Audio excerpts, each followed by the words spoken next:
Yes, ma'am. Now you can proceed, ma'am. Okay.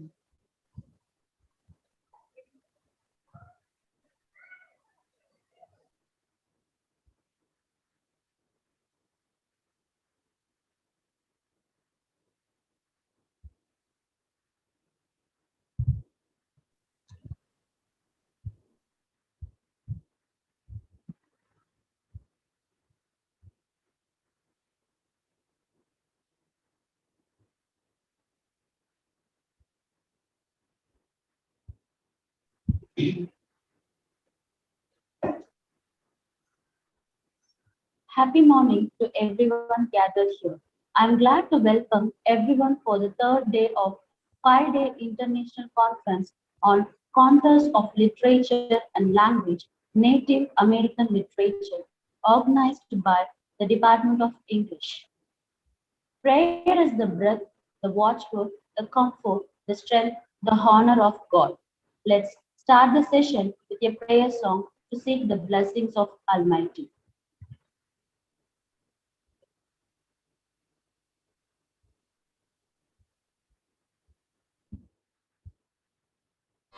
ஐந்து கரத்தனை ஆனை முகத்தனை இந்தில் இளம் பிறை பாலும் ஏற்றனை நந்தி மகந்தனை ஞான கொழுந்தினை புந்தியில் வைத்து அடி போற்றுகின்றேனே.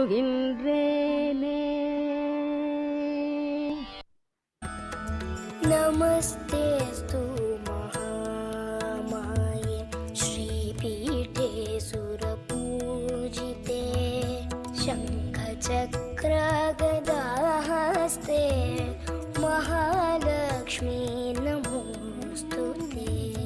नमस्ते गरुडारूढे कोलासुरभयङ्करी सर्वपापहरे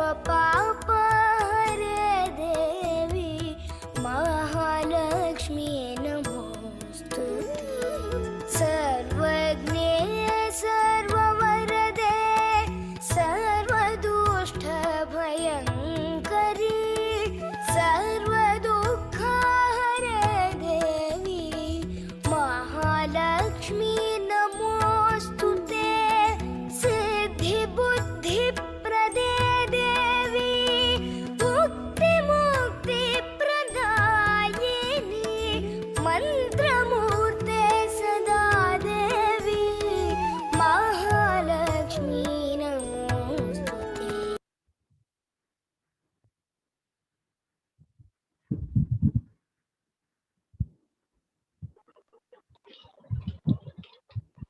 Welcome the challenges, welcome the power of dreams, welcome the opportunities in every situation to learn and explore the life. Small cheer and great welcome makes a merry feast. I request Mrs. C.V. Vinita, Assistant Professor, Department of English, to welcome the gathering. Good morning, all. It is my privilege to welcome everyone gathered here for this spiritual program, MAHA Marathon 2021, a series of 100 days webinar and also the third day of the 5th day international conference. First and foremost, on behalf of our management, I would like to extend a warm welcome to the resource person of today's session, Dr. Cynthia Winnie, Assistant Professor, Department of English, PSGR, Krishnammal College for Women, Coimbatore. Ma'am, I thank you so much for your consent to address us today. I welcome you, ma'am. Next, I would like to welcome our dynamic principal, ma'am, Dr. R. Kumudini, the prime spark of MAHA Marathon, to this virtual program. I welcome you, ma'am. I also welcome our vice principals, Dr. S. Ramasamy and Dr. U. Indumati, to our program, who consistently support us at every step. Welcome you, ma'am. It's my pleasure to welcome the head and the teaching faculties of the Department of English, and also the faculty members of other colleges who have marked their presence in this excellent session. I extend my warm welcome to the students and the department from other colleges who are eagerly waiting to listen to our resource person today. Once again, I welcome everyone present here. Thank you.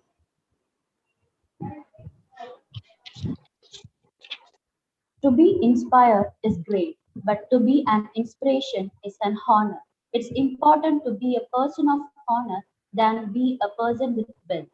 So I request Mrs. M. Selvashankari, Department Head, to introduce the resource person.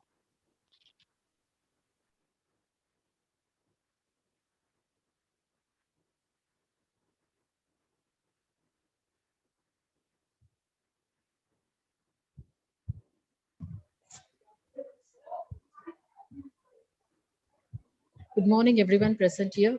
I welcome you all for 100 Race Webinar Marathon, and particularly 5 days International Conference of Department of English. I extend my special thanks and welcome to Dr. Cynthia Winnie, ma'am. Thank you, ma'am. Thank you for accepting our proposal and consent to be the resource person of our session today, particularly. Thank you so much. So it gives me immense pleasure to introduce the guest speaker of the session, Dr. Cynthia Winnie, Assistant Professor of English, Department of English, PSGR, Krishnammal College for Women, Coimbatore. So let me introduce our speaker profile in short. Dr. Cynthia Winnie, she was awarded with PhD at Avinashilingam Institute for Home Science and Higher Education for Women, Coimbatore. And she is specialized in the areas of subaltern studies, indigenous studies, Native American literature, and resistant literature.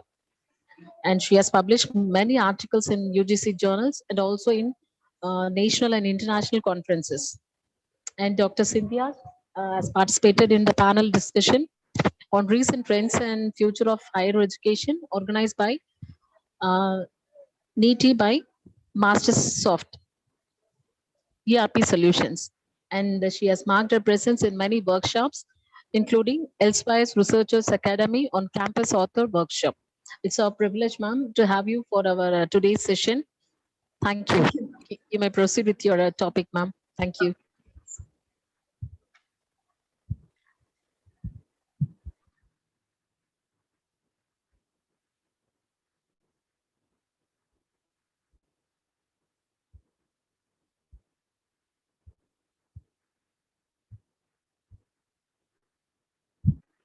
Was my slide visible now?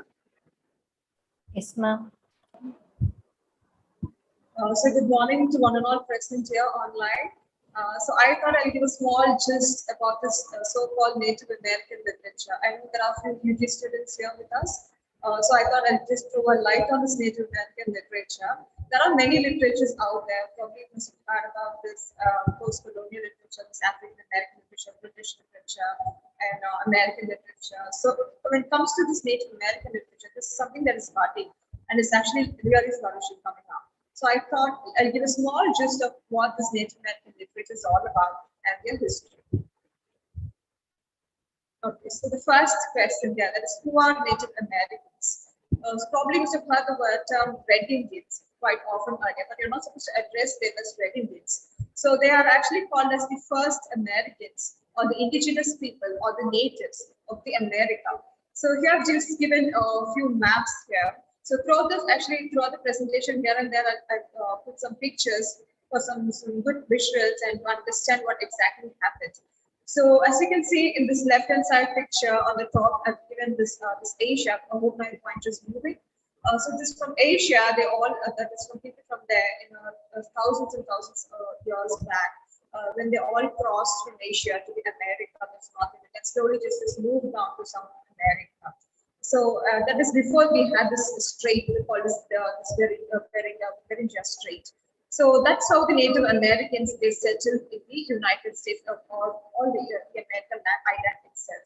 So right now on the right hand side, you have this another map that is a present the political map here So there are natives who are living in this top one, that is Alaska. There are natives in Canada. There are Native Americans in the United States and also in Britain. So particularly for this topic, I'm going to just mention about Native Americans in the United States of America, not in Canada or in the Alaska Natives. Okay. So I'm going to give a small gist about their history of who the Native Americans are. And why history is important, because even today in their works, they keep talking about their history again and again. So to know anything about this Native American literature, you should go and read about the history. So very small just on the history here.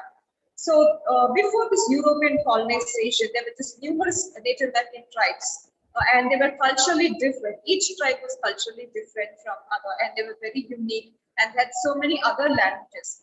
But now comparatively, many tribes, they are not there. They were eradicated or exterminated. So over the years, over the many years, many tribes, they were banished. Banished is the proper term to use. They're completely banished. So earlier, they used this natural resources for their living. That is, they were hunters, they were gatherers, and they had this relationship, this living in harmony with nature, and they also worship this Mother Earth. For them, the land is actually the identity. Whatever that comes within that land area, everything is important for them, culturally as well as spiritually. So the religion, when it comes to the religion of the Native Americans, there are vast religions. You cannot say specific that this exactly is the religion as we have here in our country, like Christianity or Hindu. There are many religions. For them, actually, it's quite different. They have their own traditional beliefs. They believe in something called the Creator. We have this Creator in our religion. So they also have this Creator. So they believe in the Creator, and according to them, the Creator gave birth to many people, and the Creator created many lands and many islands for the people to live on. And there's another reference I've brought in, that is the spider grandmother. So I'm sure you must have known about something called the dream catcher. Probably the students can just unmute, or you can just say in chat box if you've heard about this dream catcher. Nowadays it's like a craft or it's like an art, but for the Native Americans, it's not a craft or it's not an art, it's their actually culture.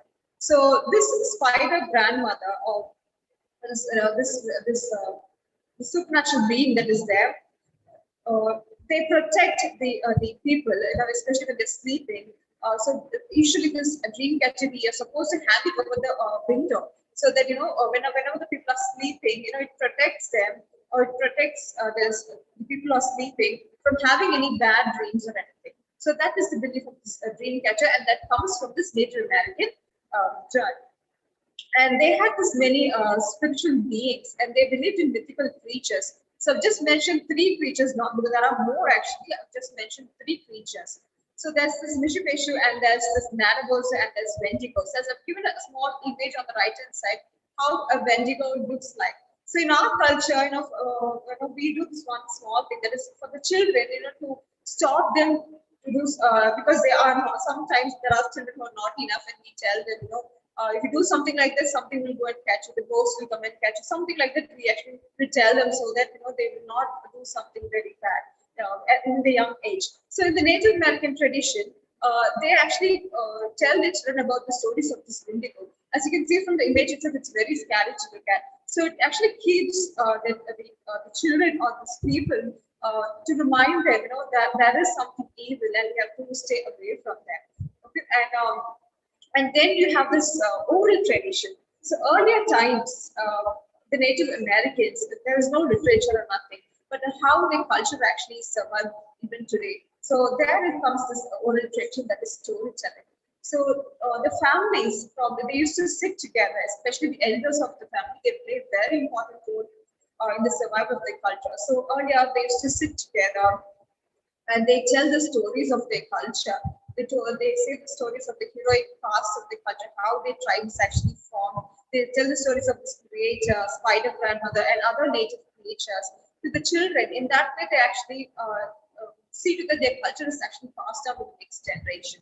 So oral tradition was something that is very predominant before even European colonization and even till today. And this oral tradition is seen in many Native American writings. Okay. So earlier there were Native American literature. Native American people, they are actually culturally and traditionally unique, and they have these many practices.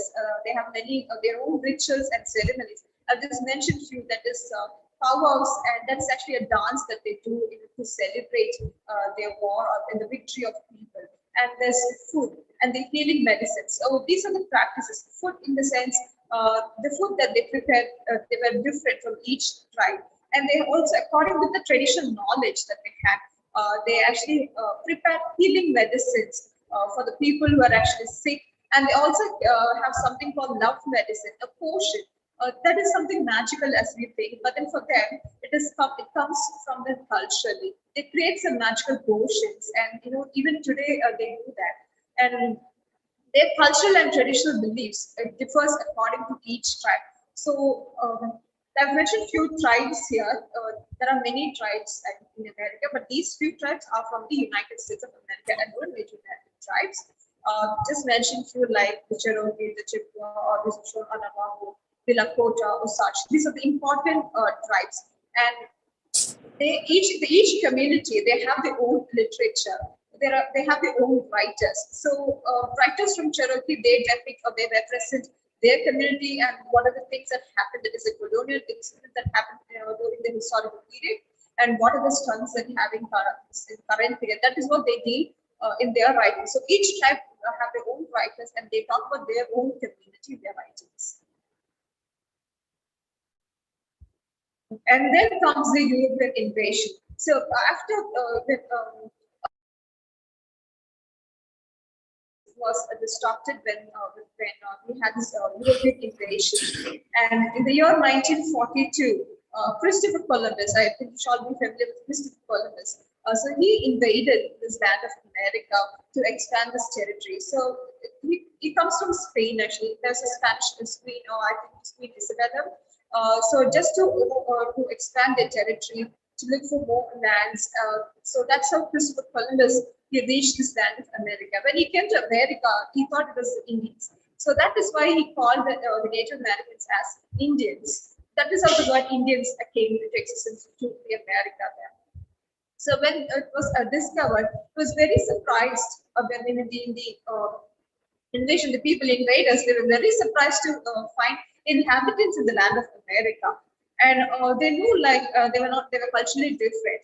Probably earlier times, they were addressed as primitive peoples. They are also stereotyped as savages, which they're not supposed to. So they were culturally different, and they were not educated because they are the tribal people in the earlier part. They were not educated. So this gave an upper hand to the European colonizers. So what they did is that since they didn't know anything about this, the values of gold and other precious things they had in the island, the Europeans knew the usage of those gold and everything. So they started with small trading exchanges that they had. They gave something to the Native Americans, and they got something in return. So when they got something in return, that something was very precious, which Native Americans did not know earlier times. So the European invasion, it not only brought people, but also diseases, crops, food, animals. It is called as Colombian Exchange. So when the Europeans came to the America, they actually, there were so many people that came, they settled there. And they also bought this something called diseases. Because the Native Americans, they were not familiar with people outside their island. So they didn't know actually people living outside the island. And they were very surprised to find people, they were different. And they were not immune to any diseases because they didn't have, because they were culturally different. And when the Europeans came and they bought all the animals and everything, that is when they carried us something called smallpox. So that is how smallpox came inside the land of America.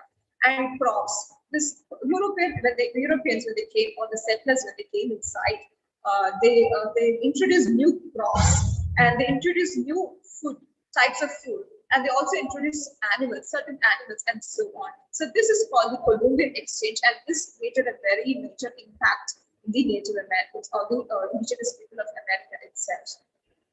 And slowly, this encroachment of land, that is, Native Americans, when when the European invaders, when they realized that this land is of much value, they slowly started ceding their land from the Native Americans. And Native Americans didn't know what exactly was happening because of all the land policies that came. They were not educated, they didn't know about these land policies. And also mainly is because the land policies were written in English and not in their language. So they didn't understand what exactly it meant. And they just signed many treaties away, many policies, and that gave away their land. So that is how the land was taken away from them. And in the year 1830, the Civilization Fund Act was introduced. It's a very important process because they call this a civilization process. Why? Because they thought of teaching the Native Americans about their own culture, the language, the religion, everything they started teaching just to make them civilized. Because according to the invaders, they were actually savage or the primitive people or the illiterate. These are the terms that is used in some. They started this civilization process and they actually assimilated few Native Americans into this, the European lands. Okay. So this is this Indian Removal Act of 1830 is a very important period, and this is depicted in almost most of the Native American writings. And why is it? Because this act, when they introduced this act, this act was to displace the Indians from their ancestral land. That is, it's called forced relocation of many Native American tribes. So when they signed all the policies, the Native Americans, they have to leave their land. And this Native Americans, they are very familiar only with their land, the area of the land that is living, because it's the ancestral land. They've been there in the land for many years, ever since probably the great grandparents, or they were living in that land for many years. That they couldn't leave the land behind because that is they didn't know anywhere. Once you move out of the land, they didn't know what they're supposed to do. And invaders or the settlers, they forced them to go out of their land, and they relocated many natives. And the first was actually called the Trail of Tears. This whole relocation was called as Trail of Tears, where they relocated 5 Native American civilized tribes. That is Cherokee, 5 tribes here. This Creek or the symbol, the Chickasaw and the Choctaw nations. So they moved from this east towards the west, somewhere in between, to the Indian territory. So when the relocation happened from the ancestral land, they were moved something called this Indian territory. That is what they did earlier. But now today it is called reservations. So in every Native American literature, you see they mention about this reservation. So this is how the reservation came into existence. And specifically, there's last removal was the Cherokee removal that happened here 1838. And because they discovered this gold in the state of Georgia. When they discovered gold, the settlers knew they wanted that land, and they didn't know what they're supposed to do because they have to move this Native Americans to some other land.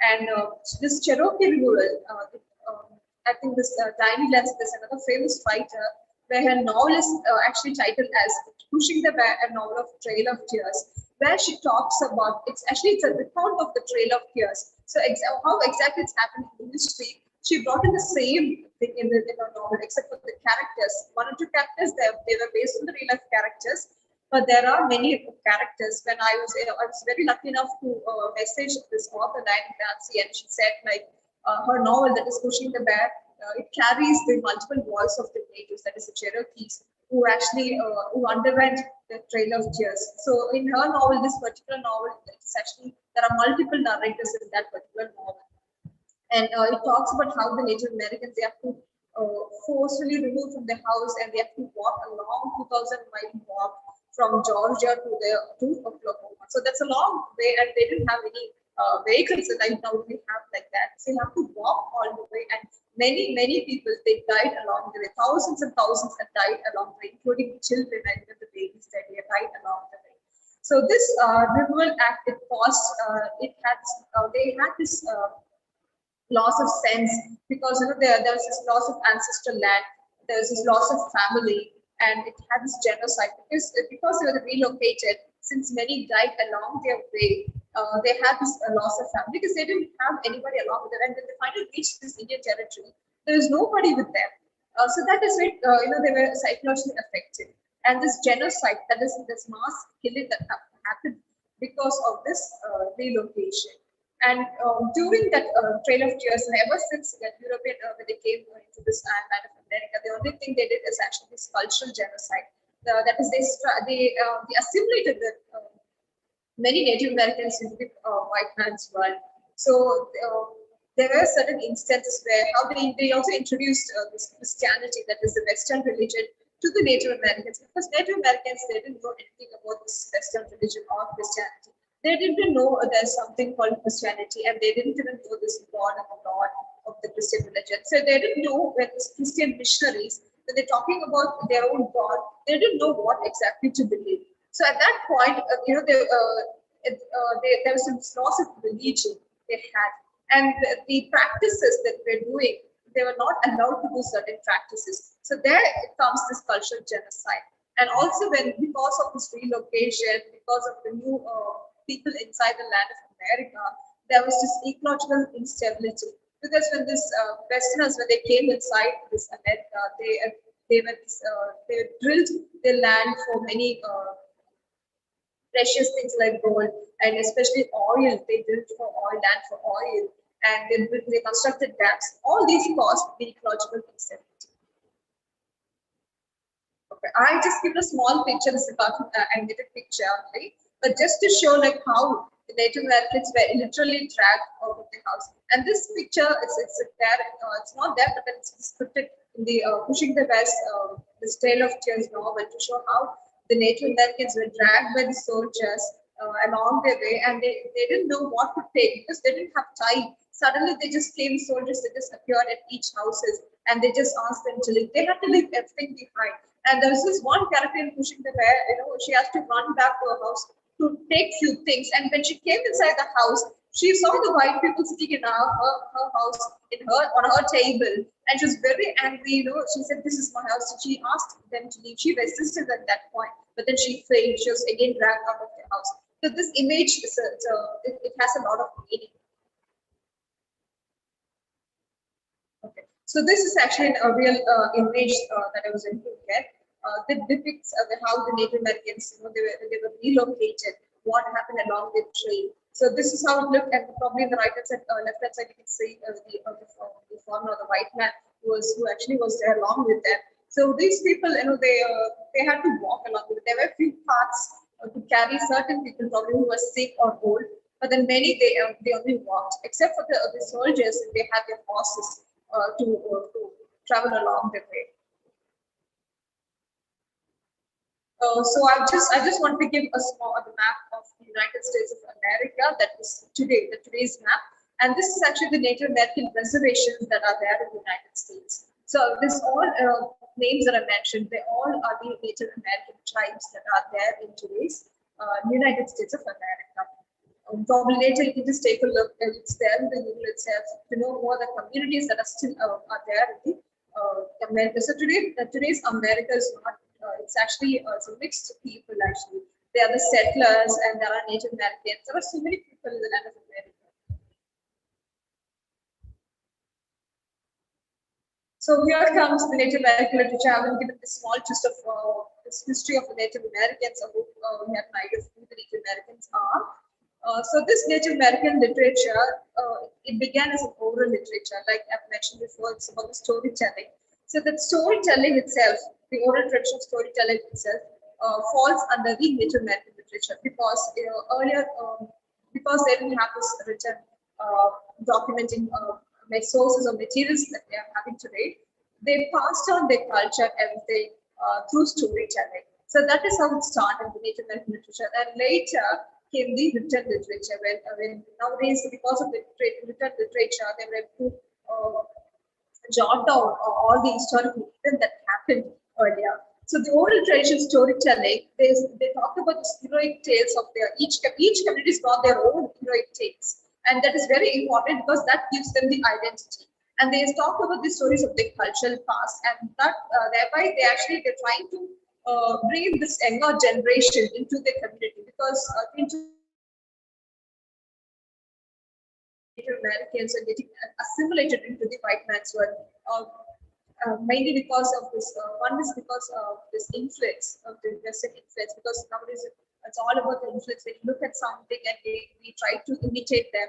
So here also the Native Americans, some, not many, there are only some, they actually try to imitate, but nowadays they're fighting for their culture, they're fighting for their identity, and that is different. So the elderly people in their community, they try to pass down their traditional values to the younger generation so that their community will survive, or the people of the culture will survive. And this written literature, that is, ever since they had this the writing sources of materials, they started to record events of the past, because earlier they were not able to record anything as a document. Only through storytelling they were able to pass. So they, for them, the history actually defines the Native Americans. There are many dramatic events, but apart from that, the history, what are the things that occurred, it defines who they are. It gives them the identity. Okay, and the written literature, it provides, it's a medium that they choose to voice out their concern. So the literature, that is Native American literature, it provides a space for the writers to express their feelings, to disclose the colonial experiences that occurred previously during the years. And they represent the historical or the social or cultural scenario of the natives. That's presently how they are and earlier how they were. And today, what are they striving for? So these are the areas where the literature they talk about.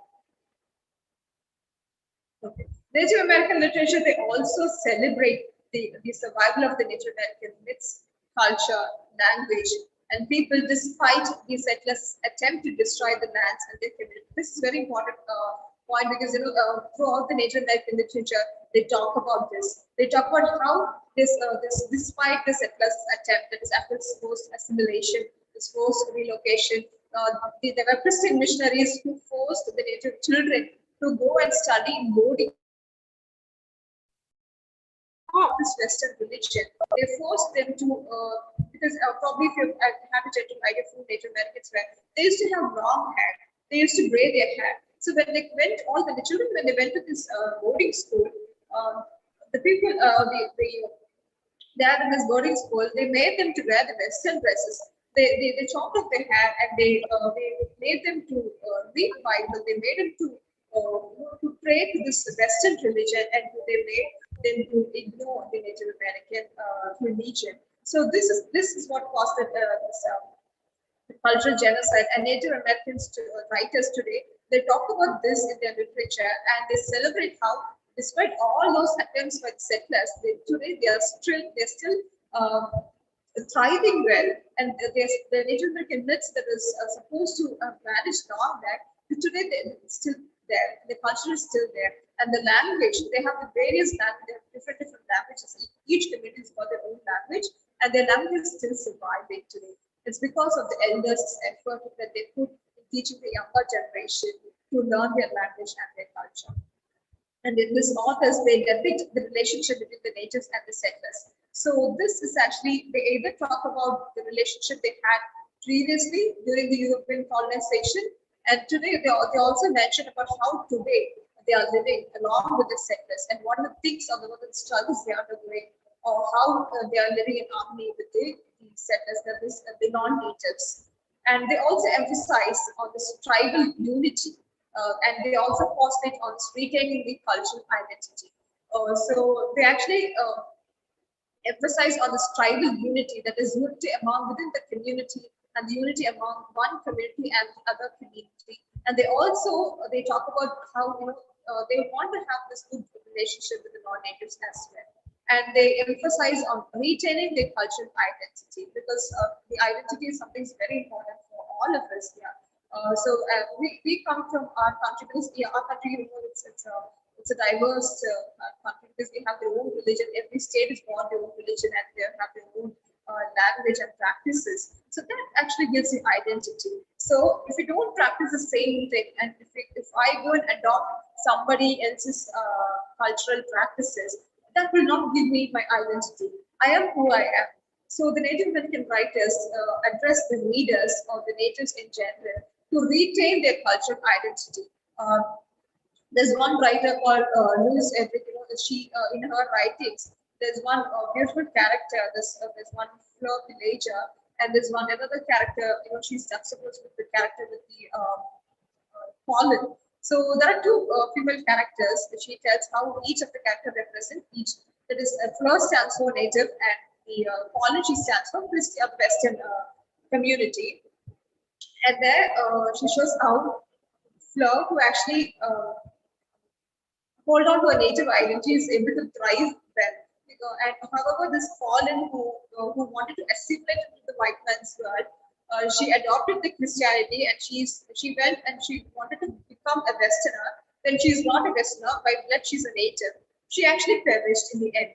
So this actually, through examples, there are authors, they try to tell the readers that it is very important to retain their cultural identity, though they are being assimilated in the white man's world. Because today, because of all the relocation everything that happened, today they are living among the dominant society. So when they're living in the dominant society, they have, there's a high probability for the Native American tribe or the community or the culture to vanish, or in later years to vanish.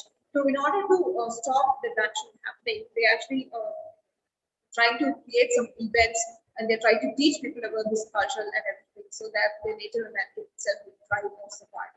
So through Native American literature, though it has been published since 18th century, it has gained significance from the 90s. So ever since written literature came into existence, there are many literature written by so many writers, but they were not appreciated much. But only from the 1960s, people started noticing, because there's this boom in this literary Native American literary period. This is called the boom in the Native American literature period, because many writers, they started voicing out their concern. There were many writers ever since this 1960s, and this Native American literature itself started resisting this dominant literature, the Western literature.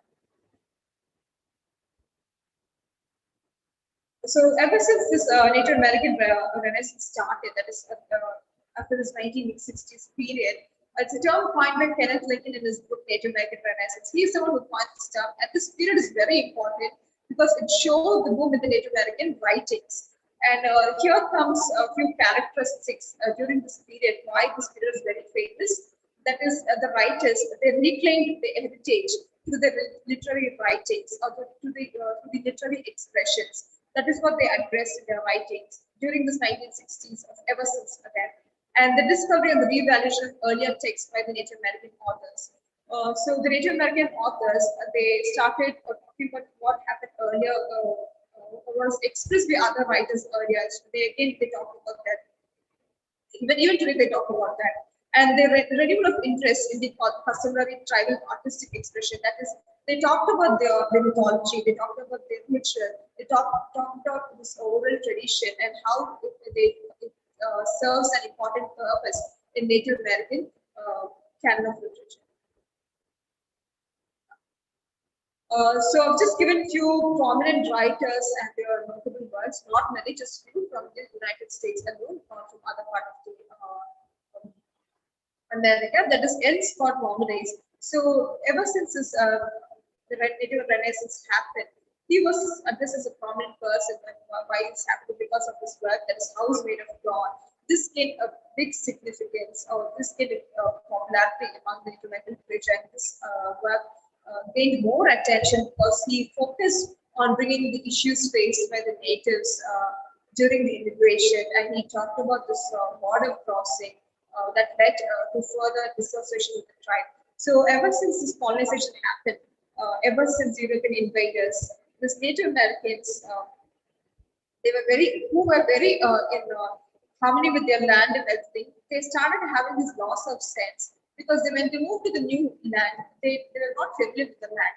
And the main thing is that they were relocated to a barren land.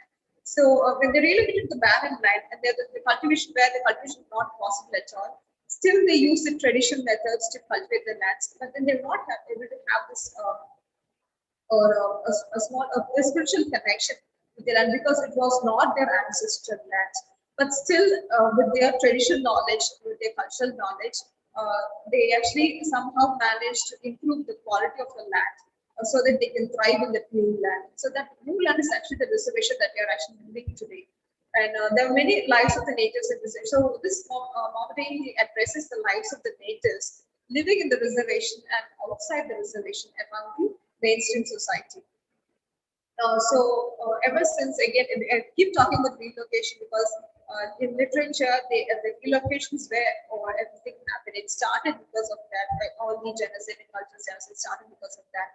And the natives, when they moved to the reservation, because they didn't have any, they knew like they cannot come up well in the reservation. So there were some natives, that is probably the younger generation, they moved out of the reservation to live along with their Westerners outside the reservation, along with the non-natives, hoping that they'll earn more. They can come up economically well.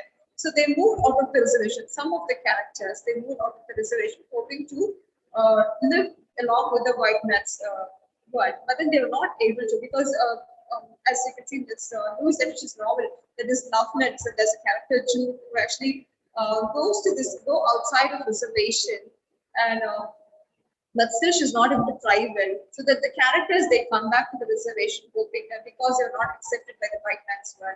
So there's one main point to what the Native American writers they try to point out is that being a native by blood is something that you're supposed to embrace. And even if you go out to the Western world, and even if you try to become a Westerner and by dressing or by practicing their culture and everything, still you will not be identified, or still they will not be identified as a Westerner, because by blood they are not. So what's the need for them to to try to be like a Westerner?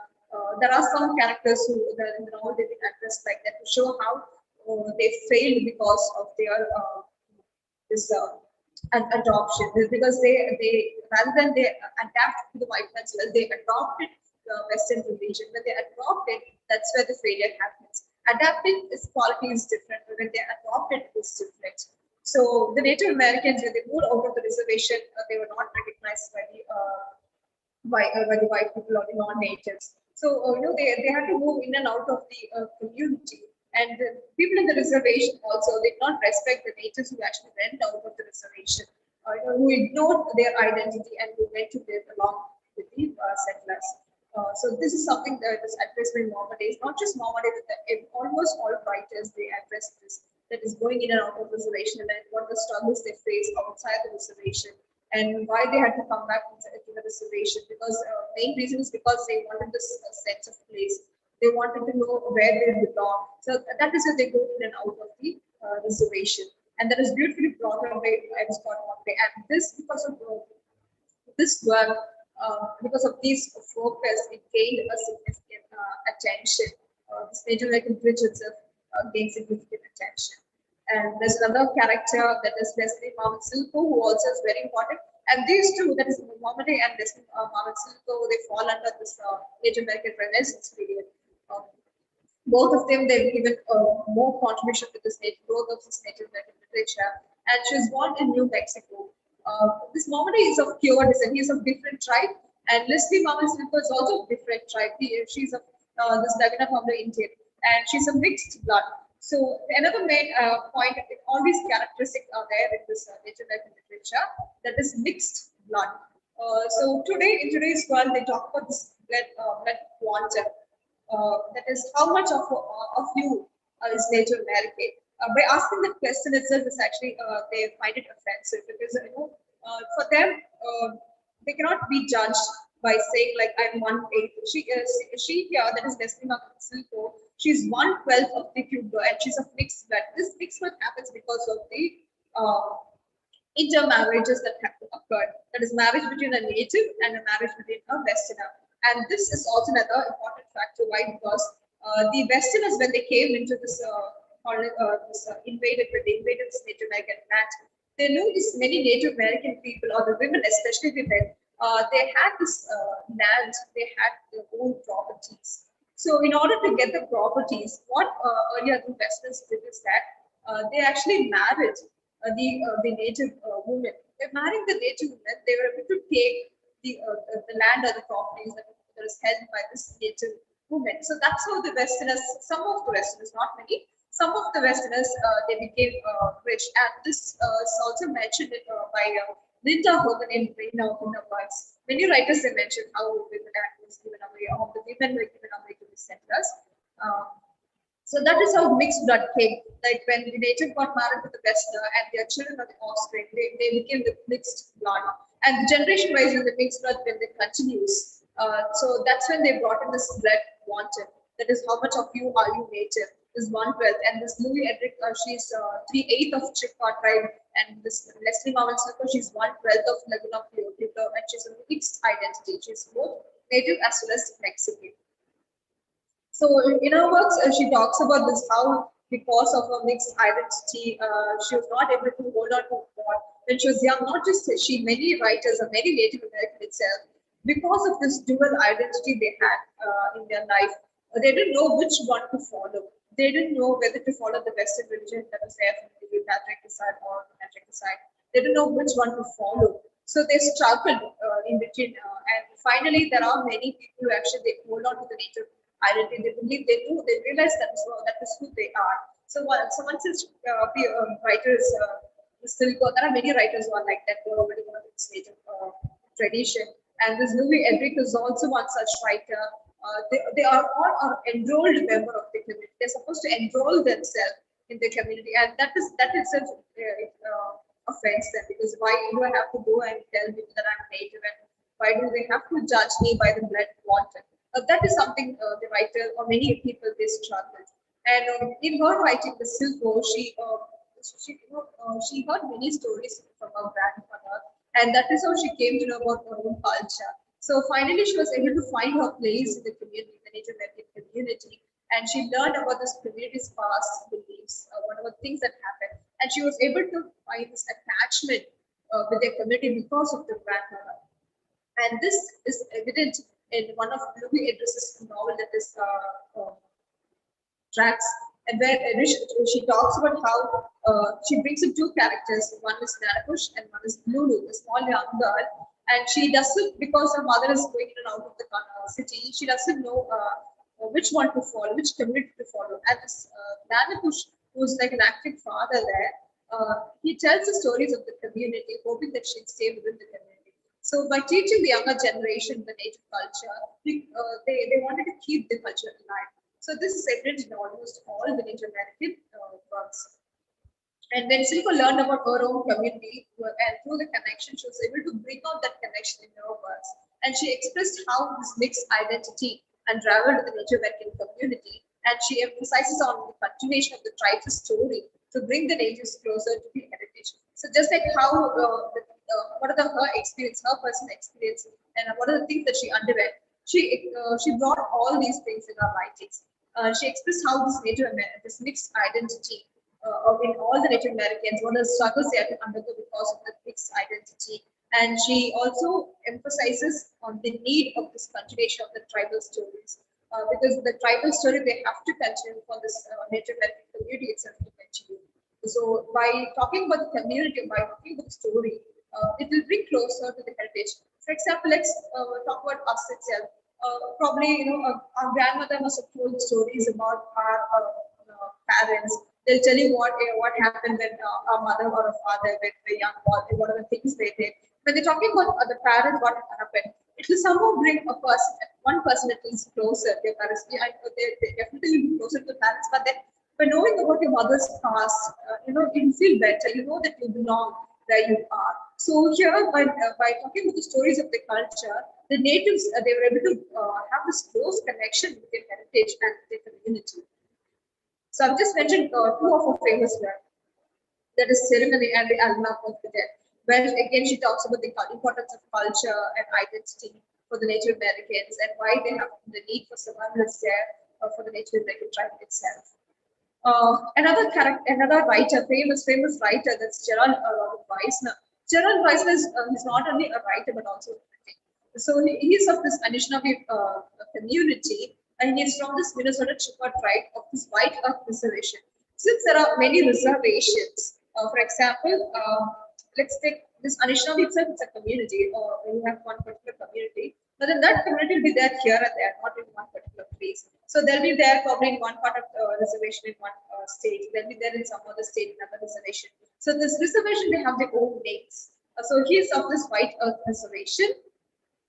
And in his works, he questions about this representation of indigenous people by the other literary works. So another main thing, what the writers, they try to focus is that they try to break the stereotype that is given by the dominant literature. For example, that is Native Americans as savages. Savages is like, it's a derogatory term, and it's more like telling them they are the primitive people. I know it's something that you're not supposed to do, like savage, they're more like an animalistic kind of a expression is what the term savage is. So when the dominant literature, or not just the literature, but on other fields, in the field of music and the field of arts, and even in film industry also, they represent Native Americans. They've used some, not many, some. They used to represent these Native Americans as savages, and the writers, they try to break the stereotype of savages, saying that they're not savages; it is who they are. And so here, he questions by the other dominant literature, they're representing the Native, how they are representing the indigenous people, and why are they representing this Native American people in such a sense. And he gives this spiritual insight of the natives and their cultural survival. So even every writer, like I said, they all talk about this cultural survival. Spiritual insight, that is the spiritual awakening in the characters or in the people itself, once they know about their culture, and they try to hold on to that culture. Ever since, there are many people who actually, because of storytelling, they were able to find the sense of place or the sense of belonging. So he focuses on that. And Weissner is known to have coined this wonderful term that is called survivance. It is almost like a concept or a theory that is formed, it is forming. And the word survivance is called survival plus resistance or endurance. So in one of his works, in one of his articles or one of his pieces, he talks about survivance, how the survivance means it is not just a mere reaction. Resistance is not a mere reaction of the people, but then it is the continuation of the stories. So nowadays, the literary works, so Native American literature actually, it falls under the resistance literature. And resistance is one of the key concepts of the post-colonial literature, where they talk about the resistance of the Native Americans. So when it comes to resistance, there are many types of resistance. One, I would say, it's actually armed resistance. That is when you fight in person, the violence. So they are the armed resistance. But the resistance in literature, it is how they use literature as a medium to resist the dominant literature. So there is this various type of resistance. You can talk about the psychological resistance is there.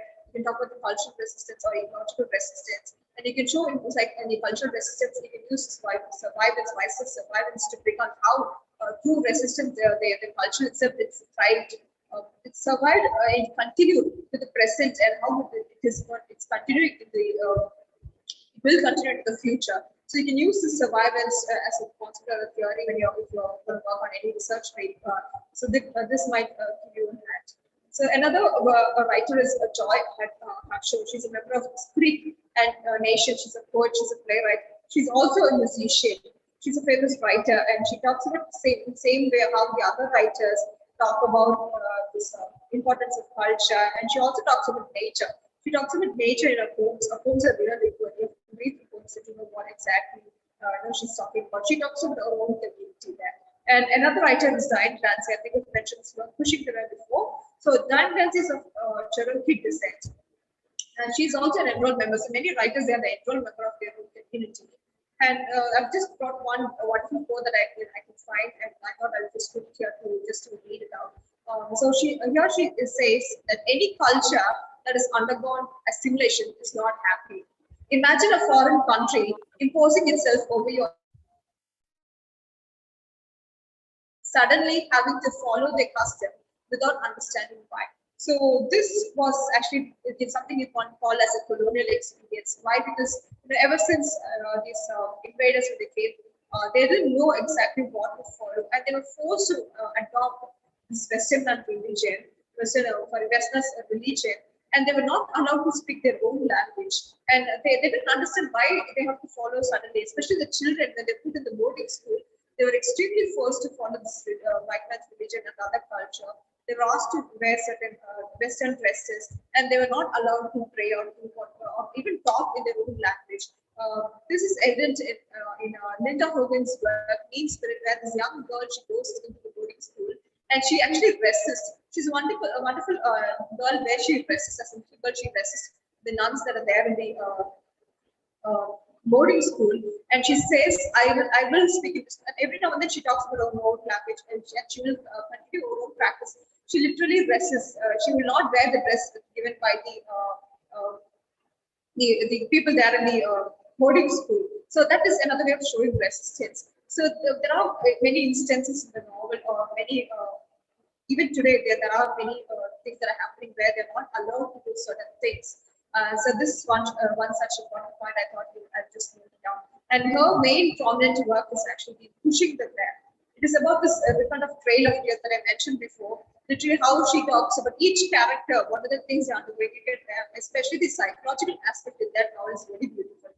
Because because it's called the multiple narrators, each narrator they talk about their own personal feelings, the things that they're undergoing, because during the trail, as they're walking, they feel tired, because one cannot walk such a long while, and they're physically tired, they're emotionally tired,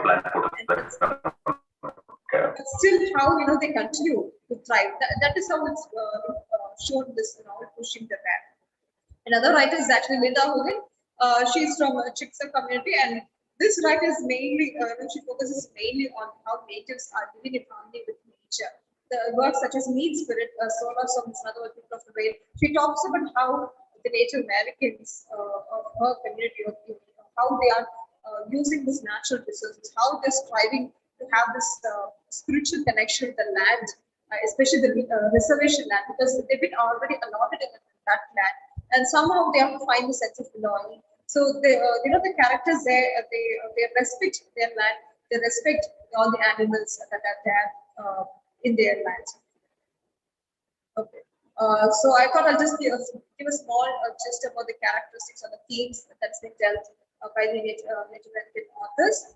They talk about this folk tales, myth, and oral histories, that is their own communities, and they also bring in how it gives a fractured sense of place, that is the Native beliefs versus Western religion, because they've already been assimilated with white man's world, and because they were already influenced by the white man's religion. There's this dual identity that has been formed among the characters, and she addresses that. And again, all the writers, they talk about this hybridity, that is mixed blood, and how this hybridity is given them a different identity, this dual identity, and they're not able to hold on to the native religion. And another main theme is actually the homecoming. Homecoming is a very interesting theme in Native American literature, because as I said, one of the authors who actually focus on how the native, they go in and out of reservation. They go out of the reservation because they are not able to find a place in the Western religion. They come back to the reservation because they know they'll be accepted back in the reservation, because they know that they'll be welcomed by their own community. So that is the homecoming. Homecoming is there in most of the Native American writers' work, especially Lewis and Edwards' works. And the writers, they talk about the relationship between the land and people in general. And they mainly focus on the survival of their culture, the survival of people and the land itself. So these are the major themes that they focus.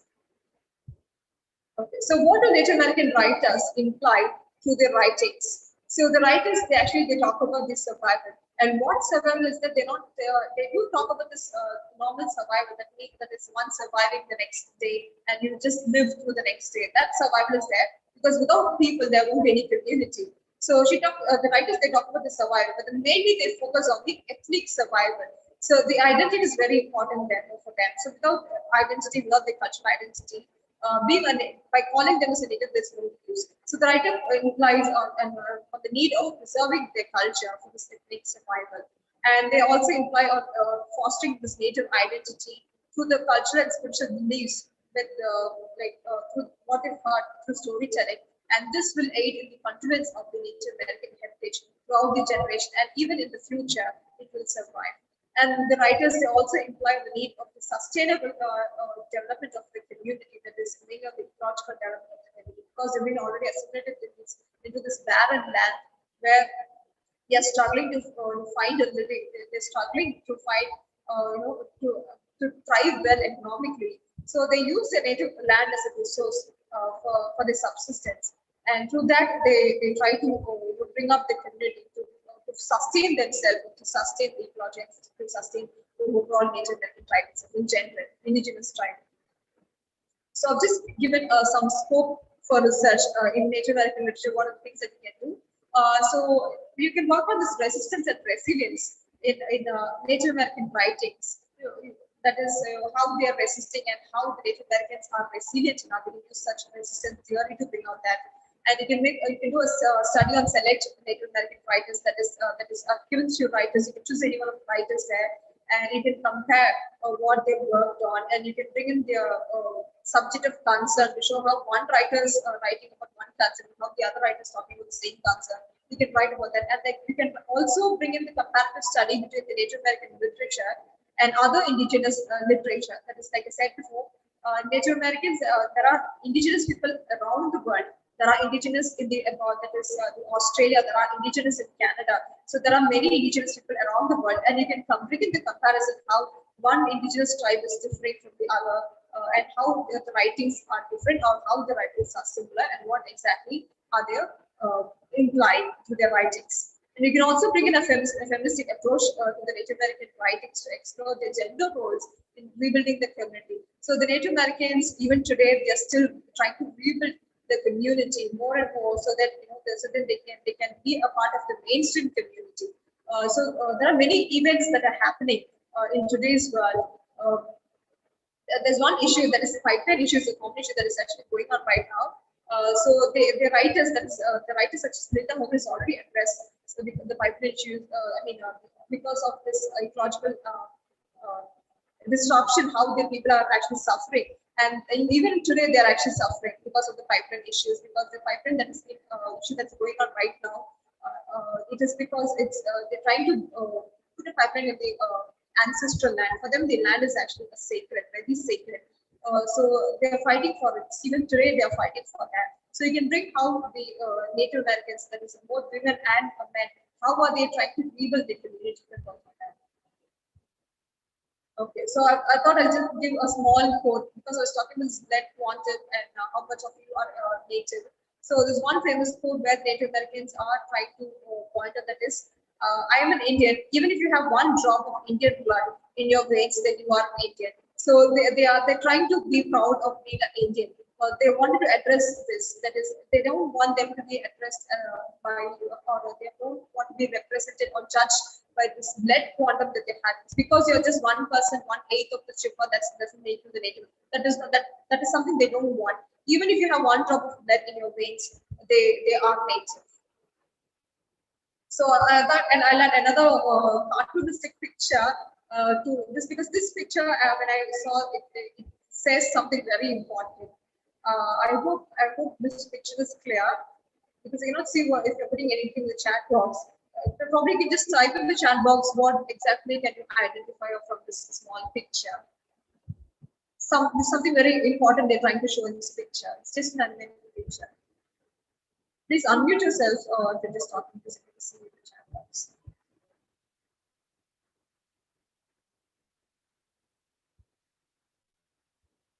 Yes.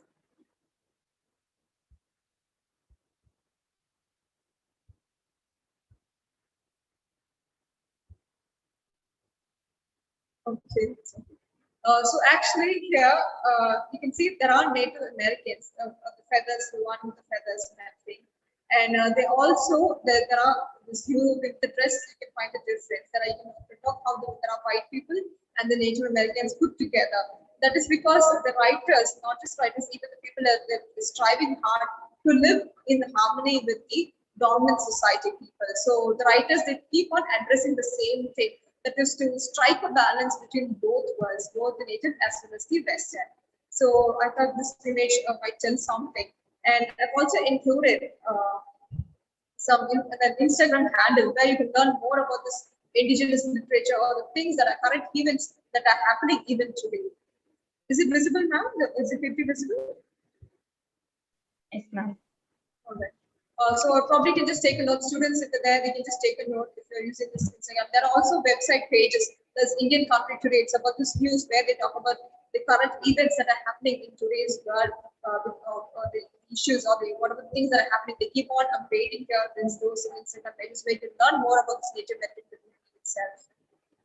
All right. So, thank you.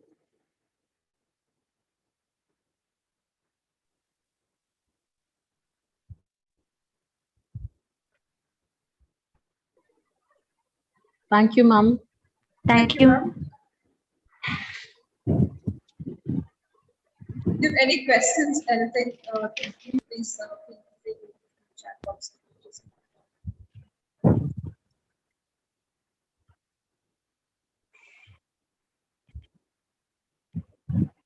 Participants, those who have questions can unmute and ask, or otherwise put your questions in the chat box.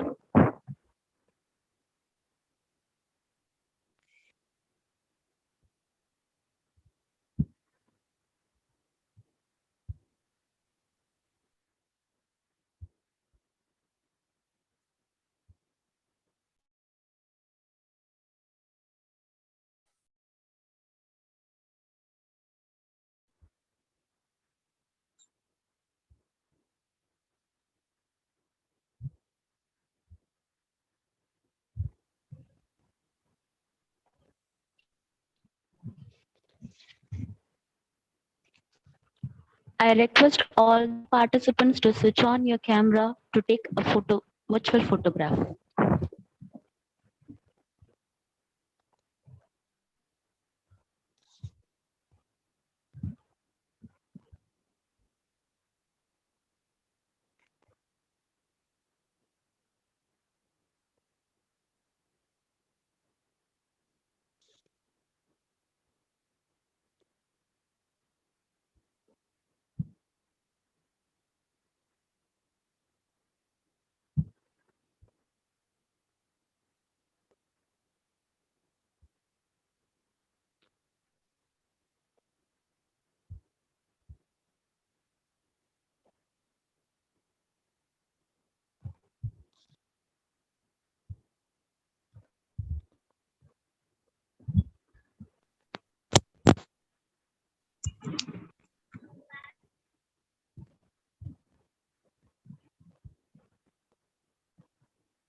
Feedback link has been shared in the chat box. Participants are asked to fill the form.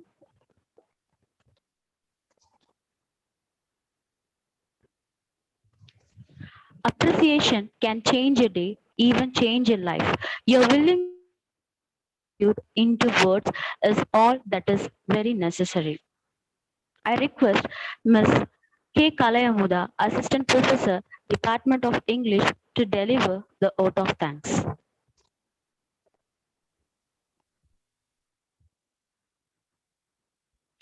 Is my voice audible, ma'am?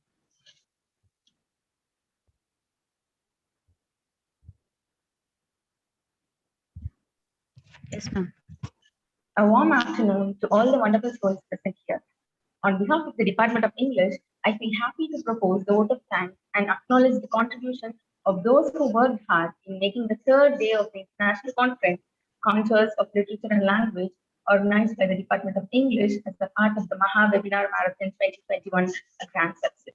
I feel it a great honor to thank our Chairman Sir, Suresh Kunjirapadam, the pivot of our college, for his prayers and wishes. I express my indebted thanks to our Managing Director, Sir S.K. Thirukumaran, for being the pillar of part. I feel grateful to our Principal Madam, Dr. R. Kumudili, for being the brain behind this webinar marathon. I also thank our Vice Principal, Dr. S. Ramaswamy, and Dr. U. Indumati for their strenuous support. My heartfelt thanks to the resource person of today's session, Dr. Cynthia Winnie, Assistant Professor, Department of English, PSGR, Krishnammal College for Women, Coimbatore, for accepting our invitation and giving us insights on Native American literature. Thank you very much, ma'am. My sincere thanks to the HOD, the professors, and the students of the Department of English for their cooperation and hard work in making this conference a great success. I also thank the professors and students from the other departments and colleges for their participation. Finally, I wholeheartedly thank the Department of Computer Science for their technical support. Thank you, everyone. Have a great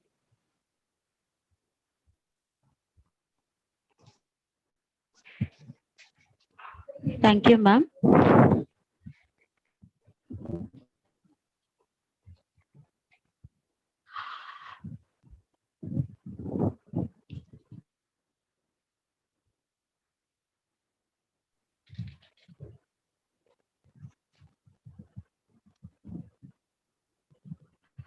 Cynthia, ma'am. Yes, ma'am. Yes, ma'am.